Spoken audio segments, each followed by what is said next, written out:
You know that smell, Ryan? When you've been playing guitar, or just holding some loose change, or maybe you grab a metal handrail, that sharp, really distinct metallic smell that kind of sticks to your fingers? It's one of those things we all instantly recognize. Yeah, this quote just nails it, doesn't it? It's such a universal feeling. For a lot of us, it's a core memory. That tangy, almost musty scent that just gets hardwired into our brains as the smell of metal. But what if I told you that smell isn't actually the metal at all? Yeah, stick with me here. We're about to dive into some really cool chemistry that totally flips this common idea on its head. The real story behind that smell is way weirder and honestly, way more personal than you'd ever guess. All right, so to crack this case, we have to start with the basics. Like, how do we smell anything? Turns out, our noses play by a very specific set of rules. Okay, so for you to smell anything, whether it's your morning coffee or a rose, it has to be volatile. Now, that's just a fancy word meaning some of its molecules have to break free, become a gas, and literally float up into your nose. If there's no vapor, there's no smell. Simple as that. And right here, this is where our mystery hits a brick wall.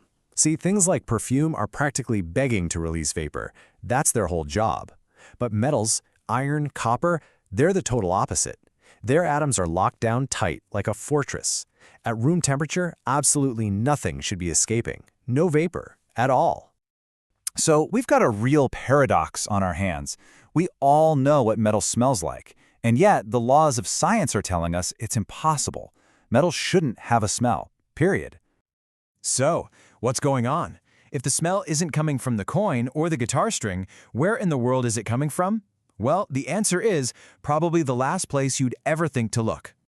It's coming from you. That's right. You're not smelling the metal. You're smelling a chemical reaction happening on your own skin. In a way, you're smelling yourself. Okay, so let's get this straight. The smell isn't in the metal. It's created by the metal. It's a critical difference. Let's walk through exactly what's going on right there on your fingertips. So let's meet the real culprit. It's a molecule called 1-octane-3-1. This is the chemical your brain has been taught to label as metallic. And here's a fun little fact. It's also a big part of the smell of mushrooms. Kind of gives you a hint about its earthy, almost fungal vibe. So how does this molecule get made? It's actually a super simple three-step chain reaction. Step 1. The natural oils on your skin touch the metal. Step 2. The metal acts like a little chemical matchmaker, causing those oils to break down. And boom! Step 3. That reaction creates our star molecule 1-octane-3-1. It then vaporizes right off your skin and straight into your nose.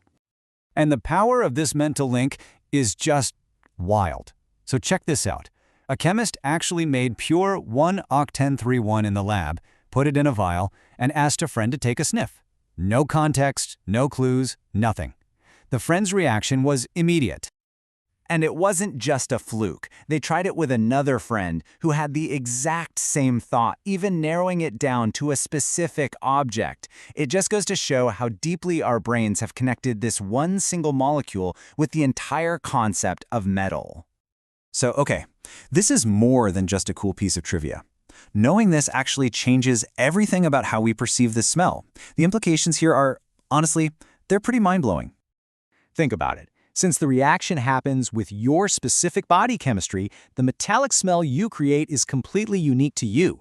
It's your personal scent signature. It can even change based on what you ate for lunch or if you're feeling under the weather. That means the smell I get from a coin is literally different from the one you get. How cool is that? But why are we so ridiculously good at detecting this one molecule? Well, there are a couple of cool evolutionary theories.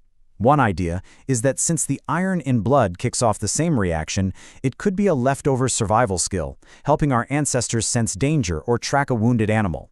Or maybe it's something a little less dramatic, a built-in guide to help us forage for edible mushrooms. And this might be the most fascinating part of all. Knowing this can literally, and I mean literally, rewire your brain. The chemist who did these experiments, he found that after smelling the pure stuff on its own, away from metal, like on glass or plastic, his brain broke that old connection. So now, when he picks up a coin, he doesn't just think metal. He consciously recognizes that he's smelling 1-octane-3-1. So I'll leave you with this little experiment. The next time you grab a coin or a key, just stop for a second. Take a sniff. Pay really close attention. Now that you know the secret, what are you going to smell? Will your brain still just say metal, or will you be able to perceive it for what it really is? A unique little chemical reaction happening right there on your own hand.